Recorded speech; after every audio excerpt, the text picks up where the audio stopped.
Welcome, everybody, to this live lesson about the 4th of July. Huge shout out to Bob the Canadian. If you are here from his channel, thank you so much. Yeah, this live lesson is going to be about the actual holiday, the 4th of July, what Americans eat on the 4th of July. That is so important, right? Food, at least to most Americans. And then we're also going to talk about some of the activities that Americans might do on that holiday. And I might have a couple English phrasal verbs that we use on 4th of July, like blow up. We'll also talk a little bit about the history of the United States, how we gained our independence. So there will be a short history lesson at the beginning. And if you ever are thinking about becoming an American citizen, this might be helpful information. Also, a little later, my wife, Jamie, will join us. So we'll have a real conversation about the 4th of July, what we like to do, some of our family traditions we have. Jamie, what is going on? Hi everyone, how you doing? So, I guess my first question for you before we get too far into the lesson is what are your favorite things about the 4th of July?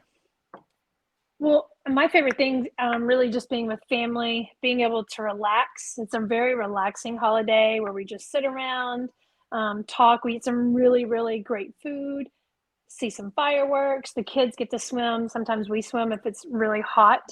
I just like to relax, just be in a really relaxed family setting on the 4th of July.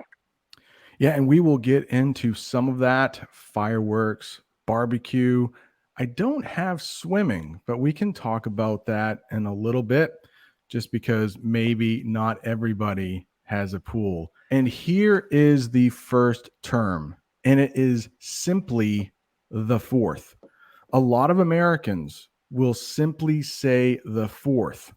I mean, the 4th of July is very long. There are a lot of syllables. So if you want to sound cool, if you want to sound like a native speaker, you can just say, hey, what are you doing on the 4th? And at the bottom of the screen, sometimes I will have a sentence that you can practice shadowing with. And if you don't know what shadowing is, it is when you repeat what the teacher says. Or if you're really advanced, try to say it right along with me. Some Americans will simply call the 4th of July the 4th. All right, the next one here, I'm going to talk about independence or independent because the very formal term for the 4th of July, the things that you will see written on calendars, probably going to be Independence Day. So we probably want to talk a little bit about what independence is. And in this slide, you can see, well, there is a little kid and it looks like he's making a sandwich. So we could say that about younger people. If they are independent, they do a lot of things on their own. They don't need a lot of help. If you look at the older people in that car, sometimes older people, we say it's a good thing if they are independent because, as we all know, when you get older, it gets a little harder to do things. It gets a little harder to walk.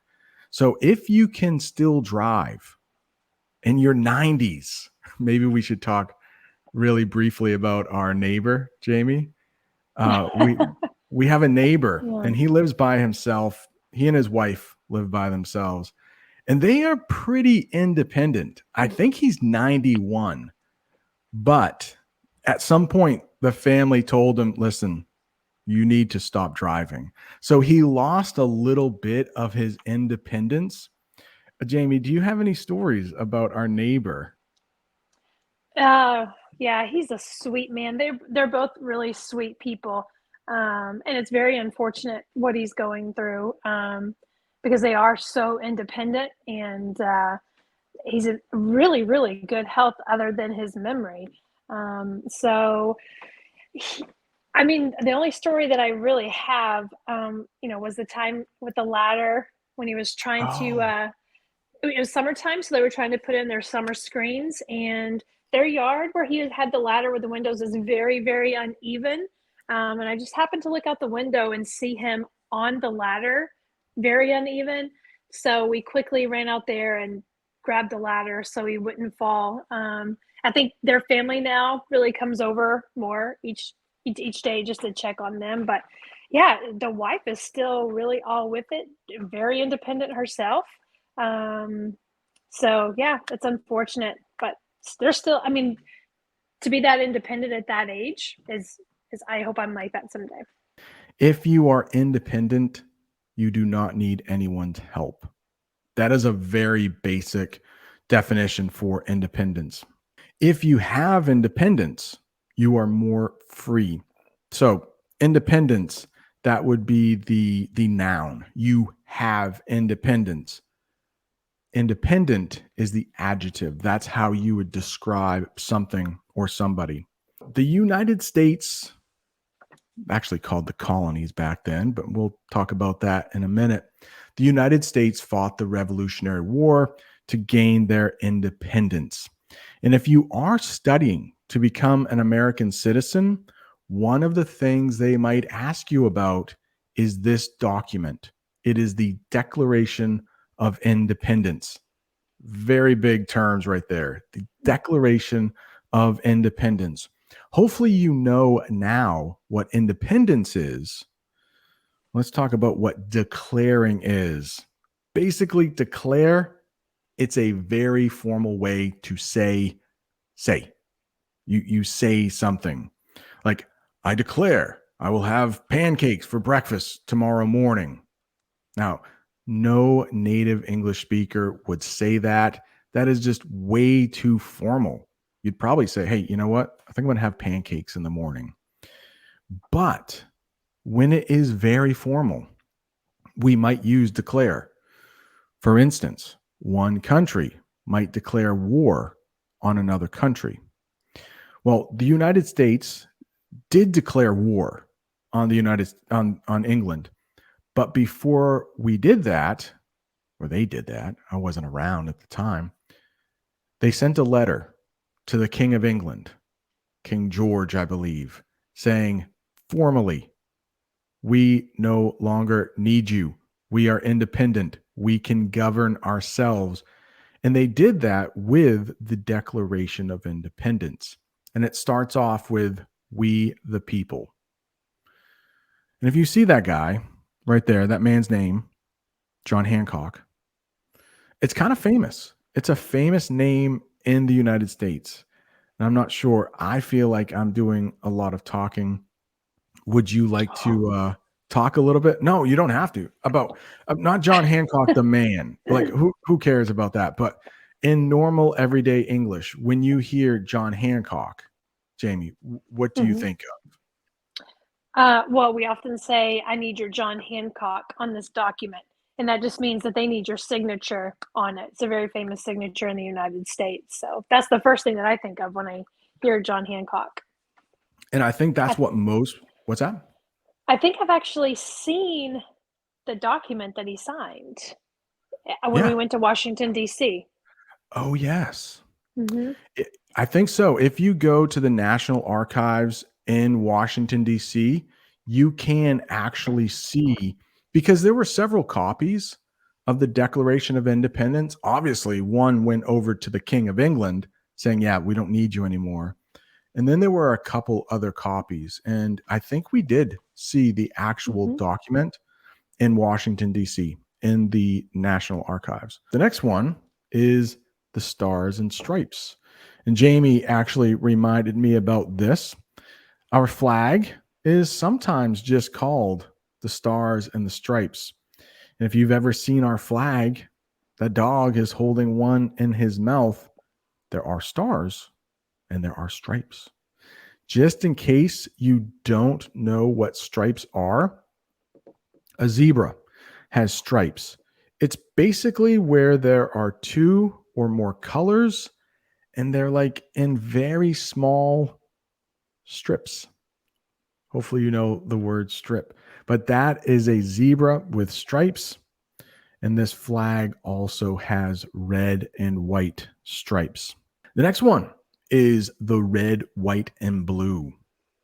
This is how we call the flag sometimes. We will not say the white, red, and blue. It's always the red, white, and blue. The red, white, and blue. And you can see those children. They are drawing a U.S. flag on the sidewalk with chalk. A soldier might say, I fought for the red, white, and blue. So, in some people who are really patriotic, they really like the flag, they might say they bleed red, white, and blue. If someone really loves the US, they might bleed red, white, and blue. But one of the things that Americans might do on the 4th is to have a cookout. They might go over to a friend's house or someone in their family. We often go to my brother's house and we have a cookout. And you might have hot dogs or hamburgers if you are not a vegetarian, or you might have some grilled corn. You might also hear backyard barbecue. And that's exactly what that man is doing right there. It looks like, or that person, it looks like he is grilling on the grill. Grilling can be a verb. I don't know what he is grilling. Maybe kebabs. Jamie, I do have a question. Yep. What is your favorite thing to eat at a barbecue? I would say probably hamburgers. That would be my first choice. And then my second would be the red hot dogs that we have here in Maine. Nice. Bun or no bun? Probably no bun with a hamburger, but a bun with a hot dog. Cheese or no cheese? Definitely cheese. Just on the burger, though. And if you ever come to the United States and you're at a barbecue, those are some questions they might ask you. Hey, do you want a hamburger or a hot dog? Unfortunately, if you are a vegetarian, there are probably not as many options for you. We will talk about potato salad in a minute, but somebody might ask you, hey, bun or no bun? So that's like the breading that comes with the hamburger or the hot dog. Hey, cheese or no cheese? You want mustard? Ketchup? How do you take your burger normally, Jamie? I do ketchup, mustard, and pickles, and cheese. Pretty classic. Yeah, sounds good to me. No relish. I don't like relish unless it's dill, but most of the time the relish people have is sweet. I don't like the sweet relish. So stay away from the relish. Yeah, I'm not a relish guy. I think but I do like to have sauerkraut on my hot dog. Sauerkraut. Maybe I should do an English lesson on condiments one day. Yeah. I'm not a relish guy. I do have that lesson coming out soon. When you're not a fan of something, you can simply say just whatever you're not a fan of. If you don't like it, you can just add guy or girl at the end. So I'm not a relish guy. Like I don't eat relish, but I'm a hot dog guy. I'm a hot dog guy. I'll eat hot dog. I'm a potato salad guy too. Let's talk about potato salad here. No, you're not a potato salad girl? I do like potato salad, but most of the time people put hard-boiled eggs in their potato salad, and I'm not a fan of those. So that can be problematic. Yeah, the eggs. Jamie is not an egg girl. We wouldn't say that though, right? You don't like eggs? No, not too much. So a couple different ways you might grill is between a charcoal grill here or a gas grill. So let's talk about the gas first. And it does look like this person doesn't mind meat because it looks like their grill is filled with meat. So apologies to any vegetarians in the audience watching. But this person cooks with gas. So gas is flammable, which means it will light on fire. And one of the types of gas, or at least the main types of gas you would use in a gas grill, is propane. And I just happened to go to the gas station not too long ago, and I filmed a short video about how you might get a propane tank here in the United States. It was not at a 7-Eleven, but it was at a gas station we have called Cumberland Farms. All right, I'm here at a gas station, and that is where you can get most propane tanks. If you need a new one, it's about $70, but if you only want to exchange your empty one for one that's filled, it costs about $24. They keep them locked in there for safety because they are flammable. And just a reminder, flammable means it can catch on fire. All right. Hope that helped you a little bit. We got out of the house for a minute and visited a gas station to see some propane tanks. Very popular here in the United States. But another way you could grill your food is with charcoal. And in that person's hands, they have what we call charcoal. Takes a little longer to heat up the coals, but in my opinion, it tastes a little bit better when you have food on a charcoal grill. Do you have any thoughts on charcoal versus gas, Jamie? So time, if you're looking time-wise, a charcoal grill takes a lot longer to get ready, to heat up.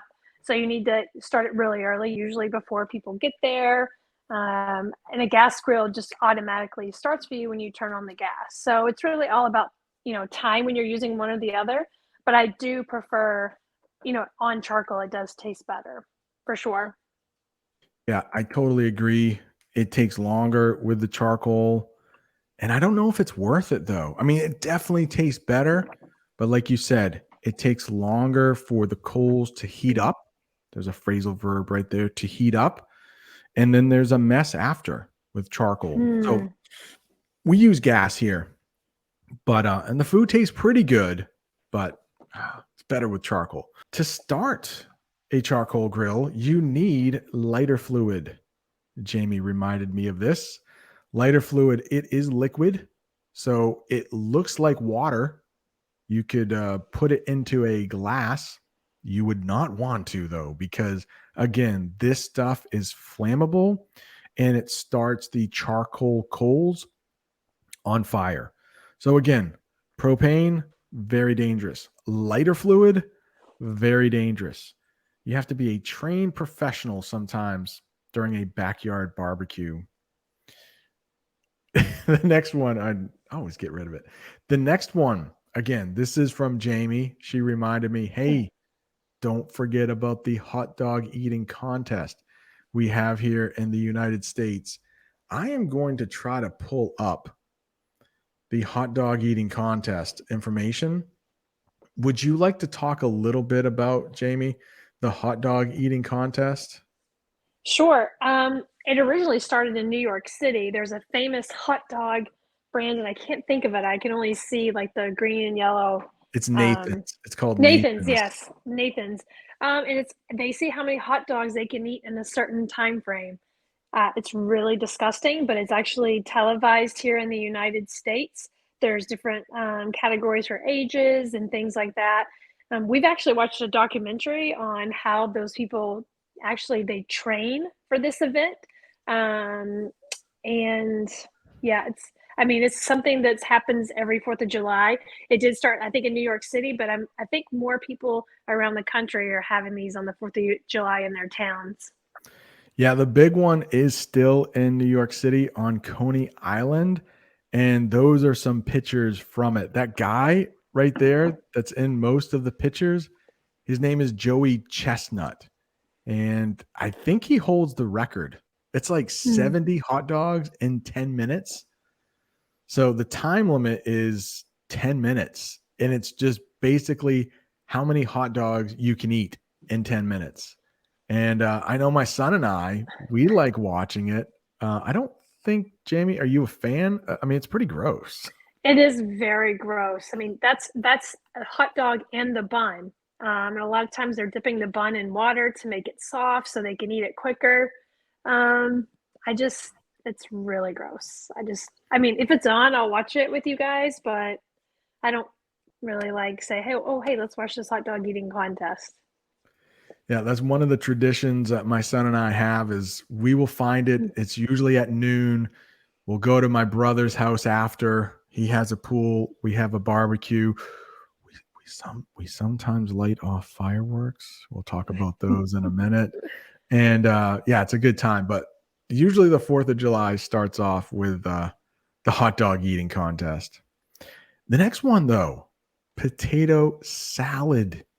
It seems like every grandmother has a recipe for potato salad, and it's exactly what it sounds like. It's a salad with potatoes, but not what I wanted to do, but you might have a potato salad with mayo. You might know the term mayonnaise. That is a condiment. A condiment is something you might put on a hamburger. Ketchup, mustard, relish. Those are all condiments. And kind of the white creamy one is mayonnaise. But you will almost always hear a native English speaker say mayo. Hey, do you like your potato salad with mayo, or do you like it better with vinegar? Those are two types of ways you can have potato salad. I think Americans really like potato salad. There's all kinds of different potatoes you can have, new potatoes, Idaho potatoes we have. I love potato salad as long as the potatoes are tender. But Jamie, you said you're not a potato salad girl. It's not usually my first side that I go to. I actually like mustard potato salad with no egg. Vinegar. I know some people use it, but mustard can. I think it's coming. Some people actually mix mayo and mustard together.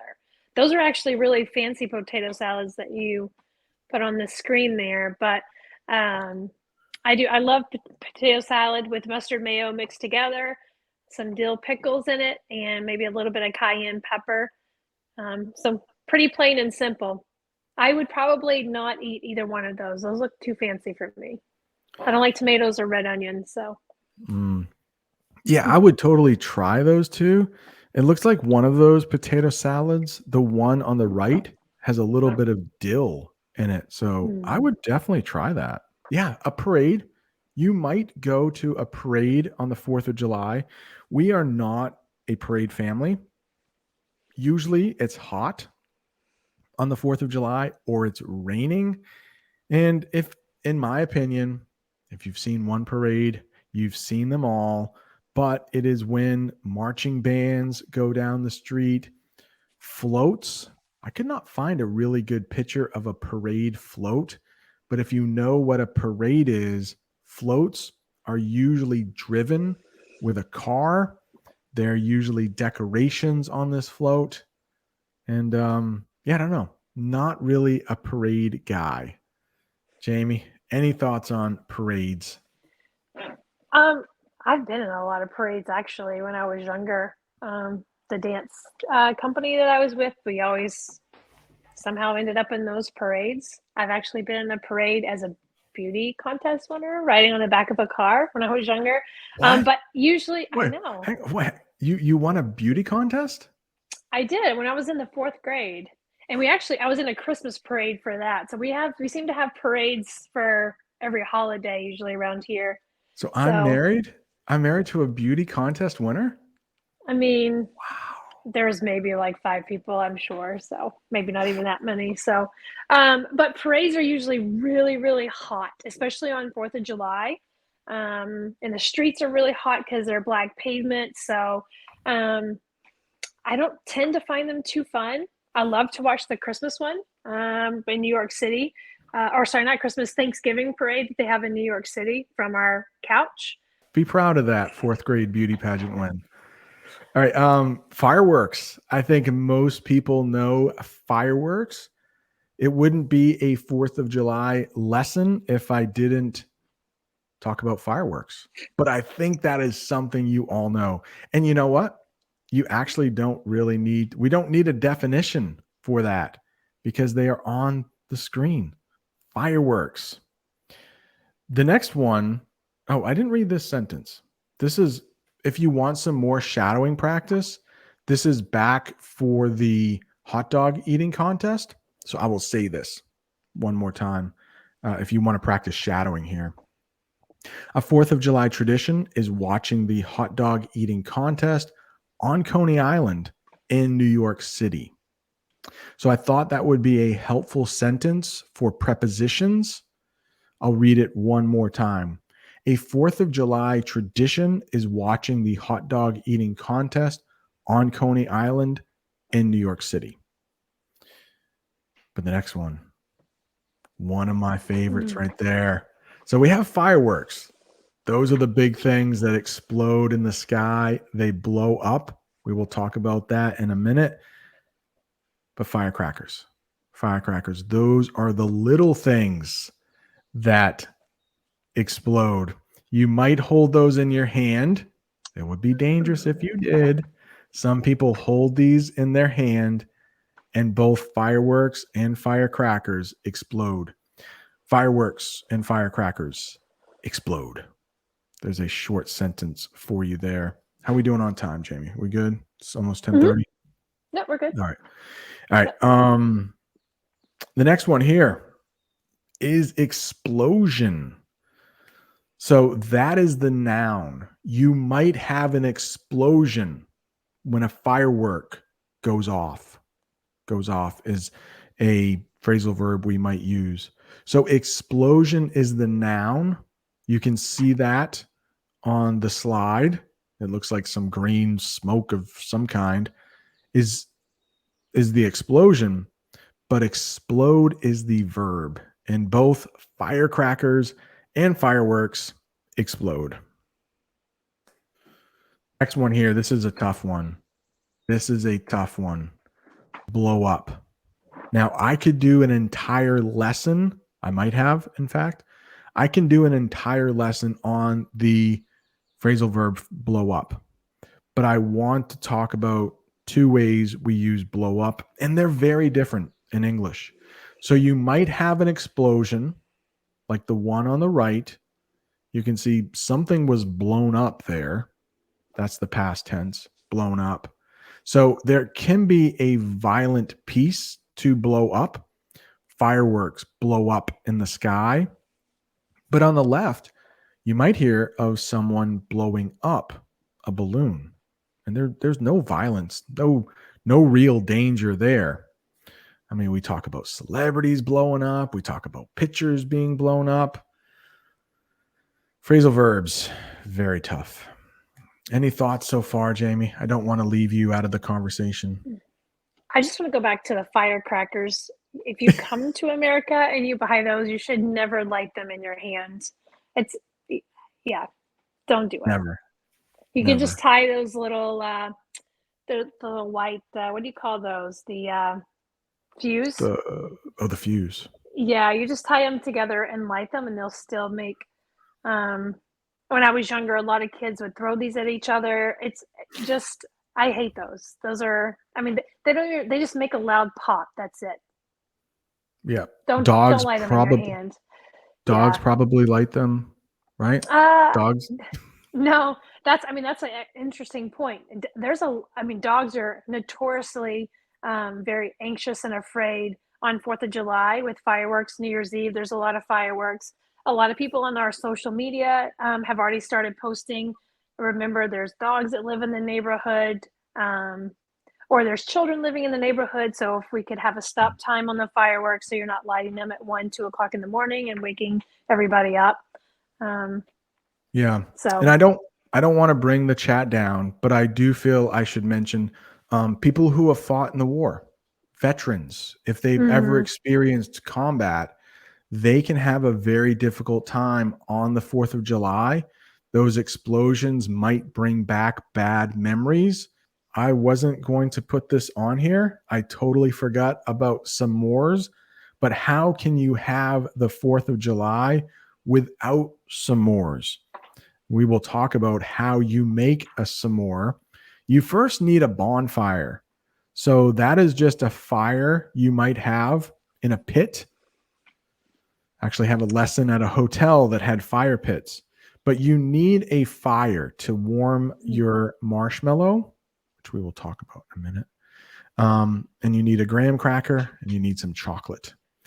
Do you have any thoughts on s'mores, Jamie? Are you a s'mores girl? I hate s'mores. That is I I un-American. I I know. I do like a good marshmallow, like, on the fire, like a melted marshmallow, but I don't like it's really, really sweet, um, and messy and sticky and just I don't like all the flavors together. I do like s'mores ice cream. I do like s'mores flavor. I just don't actually like the physical s'mores. I'd rather just have a plain marshmallow, but it's usually just a graham cracker, a Hershey's piece of chocolate that you break off, and yeah, and two graham crackers, and then you you actually do you warm up the marshmallow in the fire first. There you go, just like that, and then you should already have the graham cracker um, ready. And then you just put that chocolate piece on it. And then when the marshmallow comes off, you put the marshmallow on top of the chocolate and then put the other one on top. Thank you all. I hope you have a good weekend. If you're going to celebrate the 4th on Monday, I hope you have fun, and I'll see you next week.